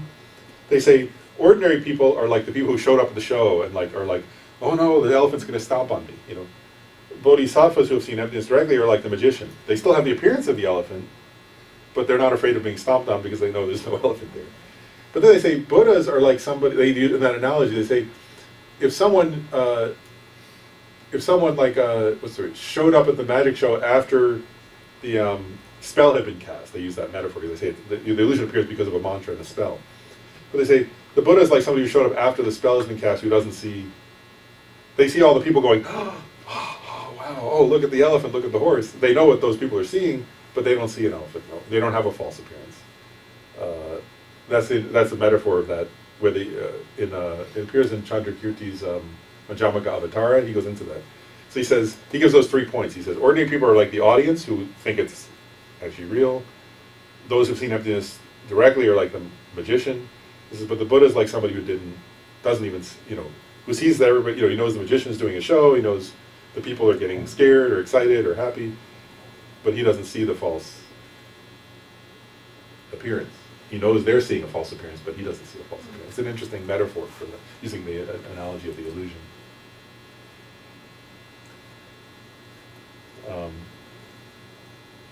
Is he seeing like an empty illusion? Because, I mean, let's say a Buddha is going to walk over and say hi to you and shake your hand. I mean, he's seeing something. There's an appearance then at that point. It's not just emptiness. Right. But is he seeing the empty appearance conjoined together? Yeah, it appears so. Because he'd yeah. have to be seeing the hand Yep. that he's shaking. That's what they say. Yeah, the Buddhists. That's what like, the Buddhists are unique in that they can have valid conventional, direct perceptions, and and direct realization of emptiness Together. simultaneously. Whereas the higher bodhisattvas are still doing that. Yeah, there's this teaching. I thought it was really interesting. There's a teaching like after certain, as the bodhisattvas go higher and higher in the different bhumis, one of the abilities they get is the ability to go back and forth faster.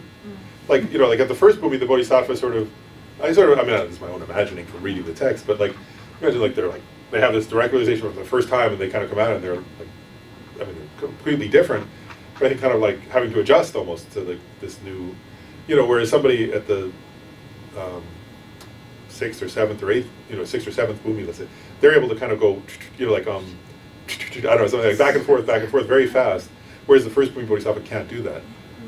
So they're getting, you know, but then even they can't do it simultaneously. Only a Buddha can do it simultaneously. Is the idea, which is just interesting to imagine. I don't know. I can't really imagine what that's like. But when you sort of read about how bodhisattvas do that and then how Buddhas do it, it's sort of fascinating to imagine. Anyway, it's sort of. I guess that's why they teach it, right? So we can start to imagine what that's like. Aspire. Yeah, aspire to have that ability. But so you get the idea of this paragraph, right? So he's saying. He's making a number of points. One is he's saying, so you got this point, if things are truly existent or inherently existent, then they would always have to exist as they appear and appear as they exist, right? But things don't exist that way, so they can appear differently, is one point. You know. Then he's saying also, though, that therefore when you start to realize that in relation to illusions or mirages or things like that, one point is that you can start to question your own appearances. Right? Then he's saying another point before he starts. Then he's saying here, he actually makes a number of more points, 2 more points. Another one is, so you can use those metaphors or those kinds of phenomena. If you start to ask the question, you know, so does a reflection? So you might ask that, right? You know, earlier he gave the example of the reflection of a face, right? So he's saying when somebody realizes the reflection of a face isn't a face, that's not a realization of emptiness at all, right? But actually, then what he's getting at here is if you were to start to ask, well, does a reflection itself exist inherently, right? And this is where I just want to point out, this is where I think it helps. He's saying this is where it starts to help us to realize emptiness. Is if you contemplate, you know, you can contemplate that with like. Actually, I want to use the example of a rainbow. That's not in this, but that's another commonly used simile for emptiness, right? Like, so, you know, as a little kid, right, like, you see a rainbow, right? And then, like, if you wanted to run over, you know, like, go to the, you know, and even, what's that from Ireland? Pot of gold. Pot of gold at the end of the rainbow, right? So you can hear that story, or you can just think, oh, I want to go touch it, you know? And your parents tell you, well, you can't touch a rainbow. You know, when you get there, you won't see it. You know, because it's made by refraction of light or something. You know, if you're old enough, they can explain that, right? It's made by refraction of light and water droplets and so on, and it produces this appearance. You know, so then you realize, oh wow, like so the rainbow is this beautiful thing that appears, but I can't touch it, right?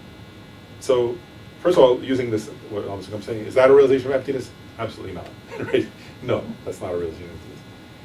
But if you start to contemplate, because you realize that that's just realizing that the rainbow is not obstructive, actually, right? That you know, like this is obstructive, right? My hand doesn't go through it. A rainbow is not obstructive, so you can't hold on to it. So there you've eliminated the object of negation. In that case, is obstructiveness. That's not the object of negation for emptiness. So did you realize emptiness? No, right? You get that point. But then with the rainbow, if you start to ask yourself more deeply, well, does the rainbow exist? Does the rainbow is an appearance, right? Does that appearance have any kind of inherent existence, right? Do rainbows have inherent existence? And then you start to contemplate, well, how do they exist? Well, they exist due to many different causal factors, right? There's sunlight, and it has to hit water droplets, and then the water droplets have to, the light, there's a refraction, and then it hits the eyeball, and the eyeball processes that, and so on, right? And my point is that you would be contemplating then dependent origination, wouldn't you? And if you ask the question, does a rainbow have inherent nature? What he's saying is, it's easier to realize that no, it doesn't. It's a mere dependent origination, and due to dependent causes and conditions and factors, there's this mere appearance, but there's nothing existing from its own side, right? Not only can you not touch it, but actually the rainbow was, in a sense, if you think of it, if you contemplate it, not only can you not touch it, but there are many different causal factors that cause an appearance, but there's not, how does it go back?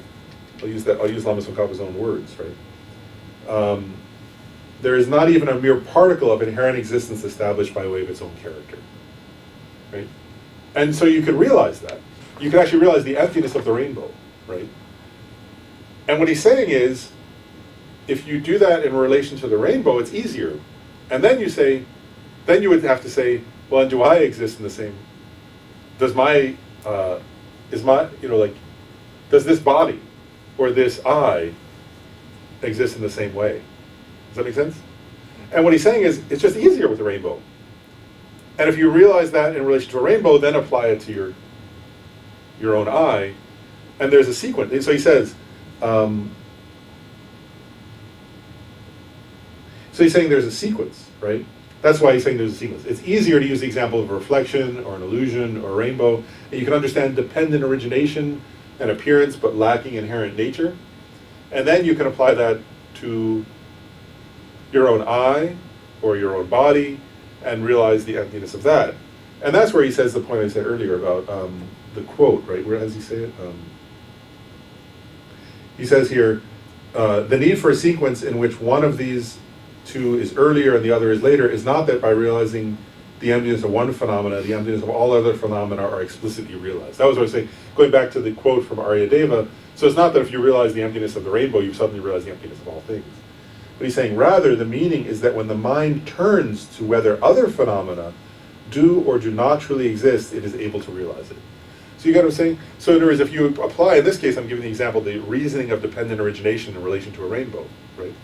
That if you could use that reasoning and you could realize, wow, rainbows lack inherent existence, then using that same reasoning, you would sequentially next turn it to, then you would say, okay, well, the rainbow appeared to me like it was out there and truly existed from its own side, but it doesn't. My eye also appears to me as though it's truly existed from its own side. Is it also just like an appearance, like a rainbow, merely due to causes and conditions, dependent origination, or is it truly existent? And you would use that same reasoning and it could help you realize the emptiness of the I. So he's saying that's the use of these similes of illusion. So it's not that by realizing, you get the point here, it's not that by realizing that a reflection of a face isn't a face, you're going to realize emptiness. It's that you could use those because they're easier in order to then realize something about emptiness and then apply that realization to more difficult phenomena like your own body, yourself, your consciousness, your house, your car, your hand, your eyeball, whatever, all these other phenomena that are more difficult to realize the emptiness of. Does that make sense, what he's saying there? He's going to go into more, but that's a really important paragraph because I think, actually I'll just say this, many people otherwise, actually I'll share that. Like last year, I was actually, Ken Shrimshay was teaching and he was using something about metaphors. I was leading a discussion session and some people were saying, they were trying to figure this out. They were actually asking the question, we weren't studying this text, but people were going, well, so is it useful to walk around and just say, this is like a dream, this is like a dream, this is like a dream, or this is like an illusion. Everything is just like an illusion. And what I would, what Lama Tsongkhapa here is saying is, well, maybe a little bit, but not really. In other words, I mean, that could be useful somewhat in the sense of decreasing your attachment and grasping, but that's not the main point. Does that make sense? The main point would be to ask, well, what does it mean? You know, you have to, is to go deeper than that, right? If you just say, this room is like a dream, and Lama Tsongkhapa is going to go into that next. If you do that, if you were to say, this room is like a dream, right? And you keep thinking that way, eventually you'll have some experience actually. And if you try it, it'll happen. Where things will start to seem kind of vague and hazy, and it'll almost seem dreamlike, and it'll feel like it's sort of like, almost like you can see through it. You can't quite see through it, but it starts to feel like it's sort of not really there, and it's sort of this, you have some kind of subjective experience like that. And that can be useful. There's nothing bad about that. But Lama Tsongkhapa is saying, that's not the main point here. Like that, you know, if you want to do that, that's okay. It's an exercise to do. And actually, in his teaching on the 6 yogas of Naropa, Lama Tsongkhapa has a text that he says that. He says there are some instructions where they say do that. Go around and think everything's dreamlike and so on. And Lama Tsongkhapa kind of says that can be a useful experience for beginners, but it won't really help you. It'll help a little bit in the sense of just, you know, starting to question appearances and realize things may not be quite how they seem to be. But it's not going to help you directly realize it. You know, it's not going to directly help you to move towards your realization of emptiness. And here he's answering the question: how does it help you? Is you start to actually contemplate deeply the meaning of illusion and how and how illusions aren't just empty of being what they appear to be in the sense of that it's not a horse, but that the illusion itself is, as an illusion, is empty of inherent existence. Does that make sense? And then you can realize, and then you can use that to realize that the self is also empty of inherent existence. So he's saying that's the real intent of those similes.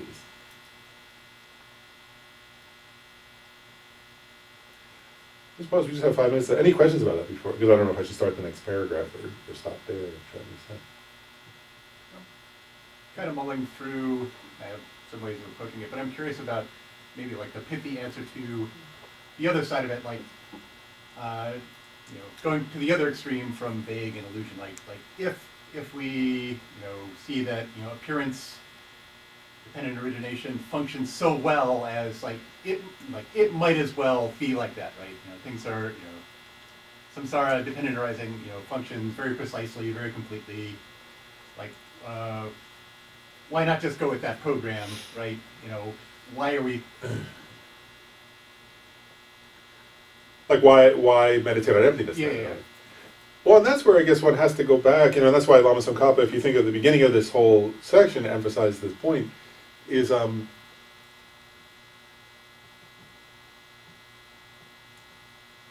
has to deeply connect, I think, experientially in some sense, back to, well, actually it's the Four Noble Truths really, it's that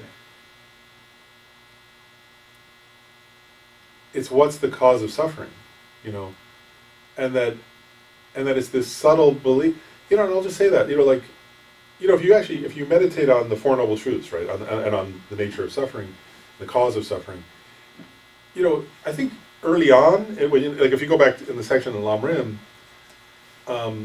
you know, there's a level on which is very useful, where you think about like the 6 kinds of suffering, the 8 kinds of suffering, the 3 kinds of suffering, and you know, you think of all the kind of, you know, so you think of, you know, you never find satisfaction, you die, you lose everything. It's very powerful and useful to develop a sense of wanting to be free. But here also, one can actually contemplate. It's actually if you think of the 3 types of suffering, you can really more deeply contemplate the most subtle of those 3, which is like. So I'm just going deeper into your answer, just because of my own reflection on that, which I think is really interesting, because you start to realize, like, wow, as long as I perceive things and grasp at that, as long as things appear to me as truly existent, which is not how they exist, and I grasp at that and believe in that appearance, I have absolutely no control. Like, without any choice, then, I'm going to give rise to afflictive emotions. I can't help it. Like, as long as I'm believing that false appearance of things existing by way of their own nature, and I existing by way of my own nature, I'm going to, you know, eventually I'm going to develop hatred, and fear, and grasping, and pride, and all of the other, and then I'm going to do actions, and I'm going to cause myself and others endless suffering. And as long as I don't cut that root of that ascribing to, or you say ascribing to, or affirming that false appearance, or believing in that false appearance, like as long as I don't stop that, I have absolutely no choice. I'm going to continue to give rise to mental afflictions. Based on those mental afflictions, I'm going to do karmic negative actions. I'm going to, like, never be satisfied. Actually, because earlier we said, oh, never satisfied. But actually, you can see how psychologically, I literally can't be satisfied. As long as I'm doing that, it's absolutely impossible that I'll ever feel satisfaction completely. And I won't be able to even stop hurting other people, actually. Even if I don't want to hurt other people, I will hurt other people because of that, and I'll hurt myself. And then you can develop a different kind of renunciation, I think, at this point, where you start to feel like, let me say right, you start to realize, like, wow, that grasping is, like, horrifying or disgusting or whatever, like a visceral sort of sense of, like, wow, that's what's keeping me trapped in this kind of horrible way, in a kind of existential trap or something. And so you give rise to a different kind of renunciation in a way. So I think that's a deep answer to that question, is one would sort of use that kind of contemplation of the three types of suffering. They call it the suffering of the compounded aggregates, or the suffering of the all-pervasive suffering of the compounded aggregates or something. But really the meaning of that one is this, is that as long as I have this kind of grasping, I give rise to aggregates that are by their very nature suffering, and it's without any choice. Because I'm like like there's a metaphor, I'm like a ox with a, that is like the hook in my nose that pulls me everywhere, and I'm the ox getting pulled everywhere, and until I break that hook, I'm like an ox just getting yanked around, stepping on everything and causing, I don't think I understood the question, because to me, you're just reaffirming what he said. I mean, dependent origination is the other side of the coin from emptiness, so I don't think I understood the question. My understanding of the question was why, well, you said it, actually, I was saying, one way of looking, a mistaken view is all these terms are loaded. We're hallucinating this, and like I could pierce the veil, and suddenly everything would be different. And what we're saying is, like, that's not the case. Like, all these things do function, as they appear, but just as mere appearance, right? So that, from that sense, you could almost look at samsara as reliable, something you could work with, depend on, but we know that doesn't work, right? And that's actually where we're into also is all-pervading suffering. There is this kind of friction, right? We've been going with the program for countless eons, right? But we know it doesn't quite work out. You don't really get what you think you got, and that friction between how things are and this grasping at things is real. Like it seems like there's some wisdom in recognizing that is problematic. Mm-hmm. I don't know if I'm answering your question, but yeah, it's. Oh, so it wasn't a question, just I didn't get enough sleep last night. But I was addressing the part where you said, so why meditate on emptiness, right? So renunciation would be the reason. So I mean, part of his question was why meditate on emptiness. So I was saying part of it is renunciation. Part of the answer to why meditate on emptiness is because of renunciation. That's a simplistic version. I wasn't very pithy, sorry. That didn't fit yet. But anyway, we should stop. But so let's do the dedication. The supreme jewel bodhicitta, where it has not arisen, may it arise and grow. Where it has arisen, may it not decrease, but increase more and more. In the snowy mountain paradise, you the source of good and happiness, all powerful Chenrezig Tenzin Gyatso, please remain until such time.